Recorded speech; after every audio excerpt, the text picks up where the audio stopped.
¿Qué tal, alumnas y alumnos de secundaria? Les damos la más cálida bienvenida a su regreso a clases, ahora en esta modalidad a distancia. Cabe mencionar que para seguir cuidando de su salud, la de su familia y la de toda la comunidad educativa, la Secretaría de Educación Pública ha puesto en marcha nuevamente la estrategia Aprende en Casa 2 para que continúen adquiriendo conocimientos aún a la distancia y así aprovechar la estrategia que tenemos preparada para ustedes. Le doy la más cordial bienvenida a la maestra Aimé Mendoza en esta sesión de artes. Maestra, ¿le parece que comencemos? Así es, muchas gracias. En esta ocasión les damos la bienvenida a las alumnas y alumnos de primer grado de secundaria, a los cuales les pedimos que se alisten para tomar su clase de artes, la cual lleva por título Los inicios del arte en el mundo. Recordemos que las artes están presentes a nuestro alrededor y que interactúan unas con otras, dándole sentido así a nuestra vida cotidiana. Pues, manos a la obra. Antes de comenzar, les recomendamos que tengan a la mano su cuaderno, lápiz o pluma para que tome nota de aquello que vaya llamando su atención. Una pregunta, maestra. ¿Cómo surgen las artes? Es una muy buena pregunta y para empezar sería bueno responder primero, ¿qué es el arte? Me parece muy bien. El arte surge como una manera de expresión, una creación que reúne elementos como el color, el movimiento, la forma para construir una manera de comunicar una idea o un sentimiento. Entonces el arte surge para comunicarnos. Sí, pero siempre desde el punto de vista del que lo crea, al que llamaremos artista. La mirada del artista dota a cada creación de un sentimiento e identidad propia, que busca conectar los sentimientos y las ideas del espectador de dicha creación. Entonces, al estudiar y más importante, al conectar con una obra de arte, puedo conocer cómo pensaban y sentían las personas que vivieron hace mucho tiempo. Eso que dices es muy interesante. El arte ha acompañado al ser humano durante toda su historia, lo que hace que estemos rodeados de él. Y, para entenderlo mejor, les pedimos a todos ustedes que están en casa que pongan atención en el siguiente video. Vayan tomando nota de todo lo que les llame la atención.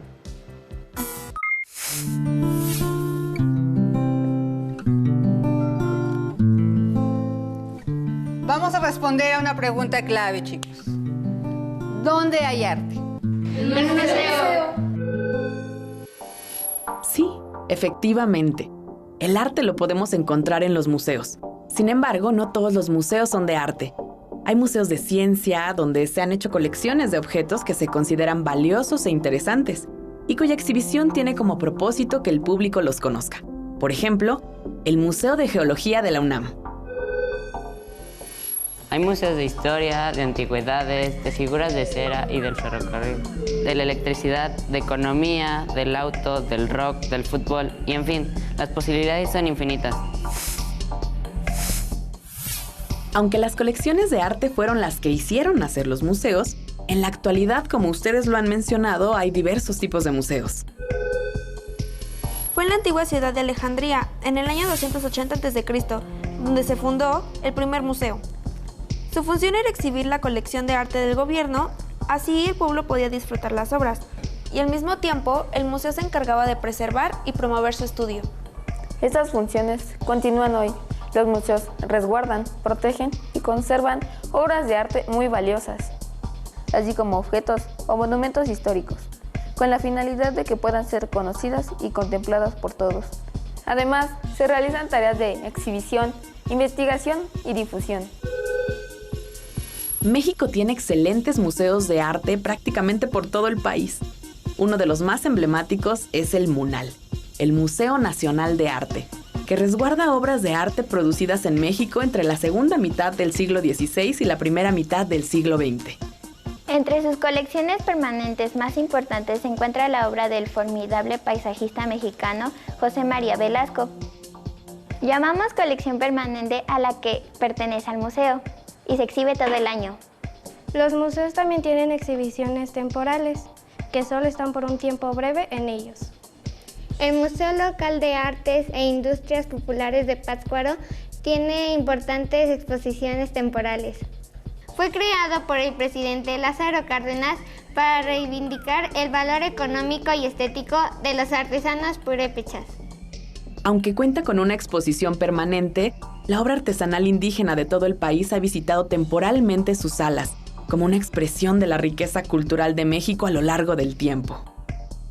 A través de las obras artísticas y objetos culturales que encontramos en los museos, podemos comprender el modo de ver la vida de nuestra propia cultura y las otras, por muy remotas en el tiempo o en la geografía que se encuentren.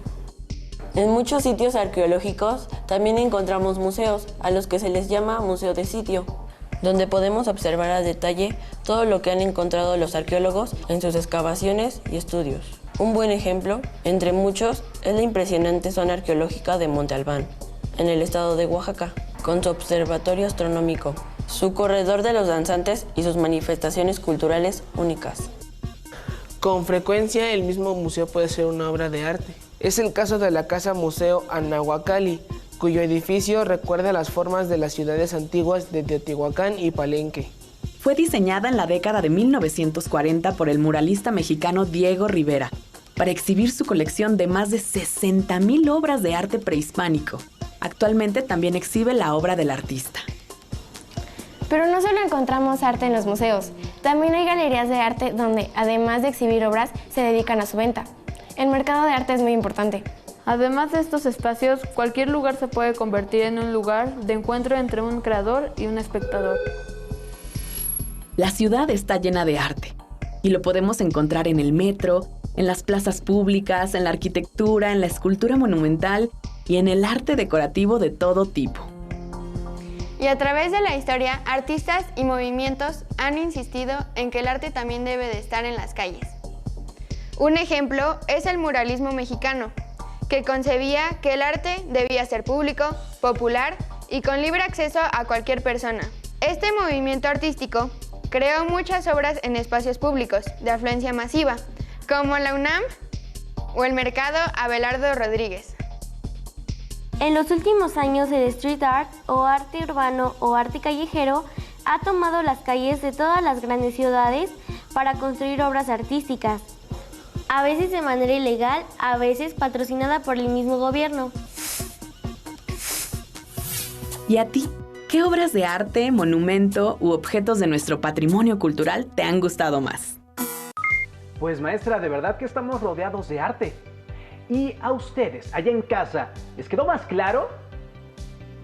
Hay que mencionar que estudiando el conjunto de obras y movimientos artísticos correspondientes a una época o a un país, podemos detectar ciertas características que definen el estilo y la cultura a la que pertenecen. Entonces el arte no solo comunica, sino que también le da identidad a la época y a la civilización donde se creó.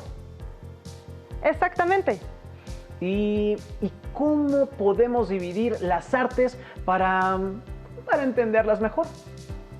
Para tenerlo más claro, podemos dividir las artes en artes de espacio.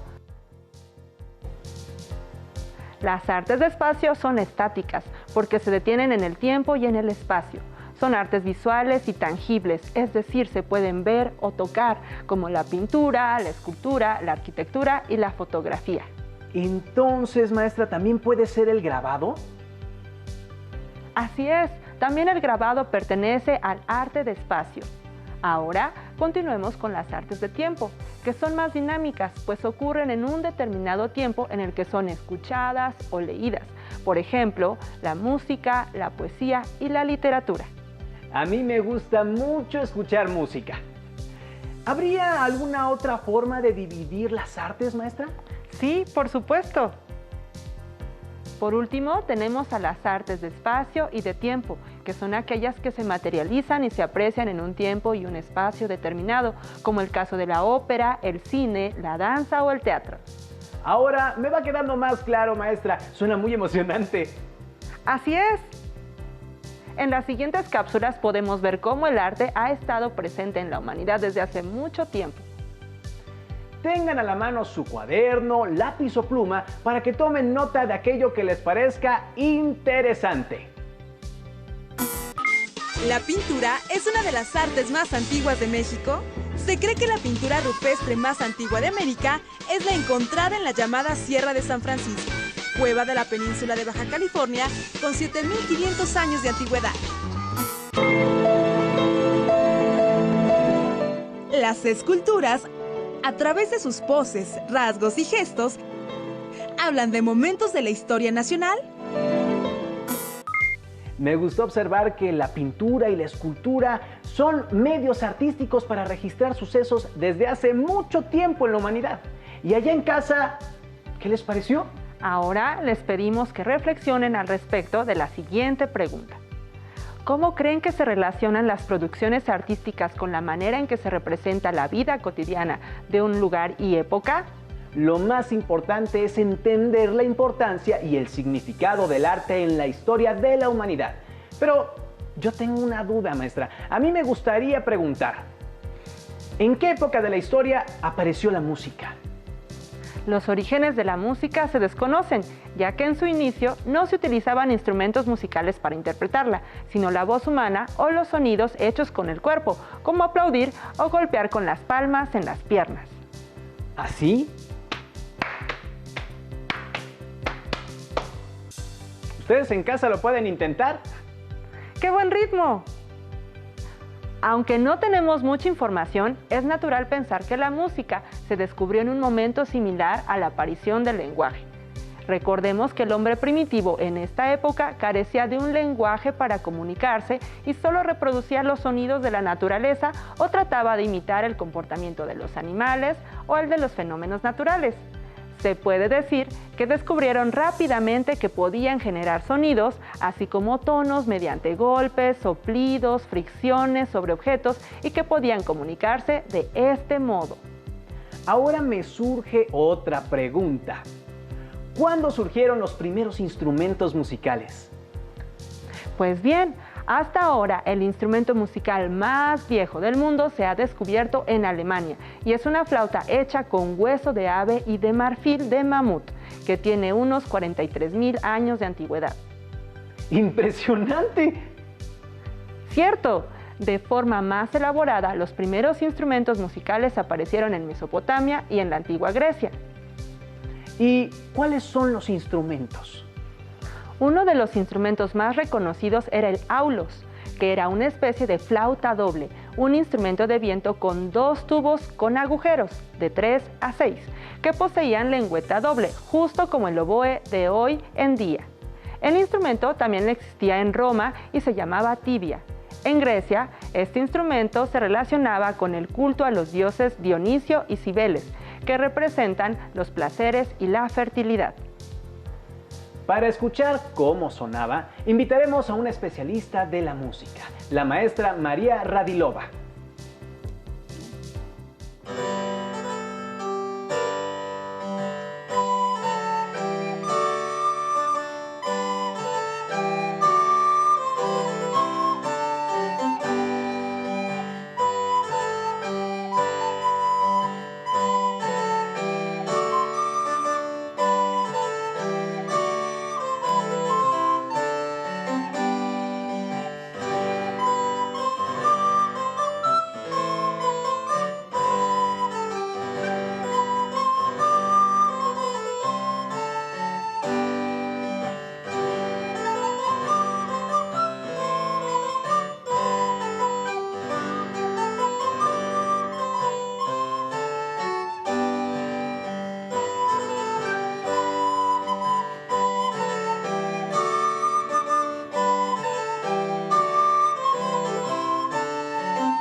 Muchas gracias a la maestra María. A mí me gusta mucho la música, porque cuando escucho un instrumento o una voz cantada, mi cuerpo se llena de sensaciones y mi mente de imágenes. Esa es una función muy importante del arte, desarrollar nuestra sensibilidad y nuestra imaginación, no solo escuchando música, también leyendo un libro, viendo una pintura o presenciando una obra de teatro. O también viendo una película. ¡Exacto! Los invito a que hagamos un pequeño ejercicio de creatividad. Vamos a escuchar una melodía en manos de la maestra María. Tomen su lápiz y su libreta y traten de convertir en dibujos aquellas imágenes que les pasen por su mente, así como las emociones y sensaciones que surjan mientras escuchen la música. Traten de hacer un collage de palabras e imágenes. No importa si saben o no dibujar. Lo importante es que expresen lo que sienten e imaginan. Inténtenlo. Ahora interpretaré Saraband de Georg Friedrich Händel.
¿Tienen listo su dibujo?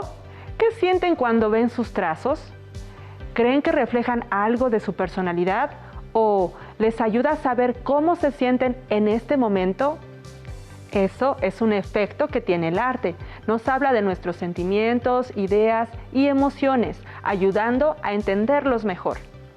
Ahora toma tu dibujo con una mano y observa las líneas que trazaste, los puntos, las formas o la imagen que creaste. Y con la otra mano vuelve a trazarlo en el aire, lento, suave, rápido o fuerte.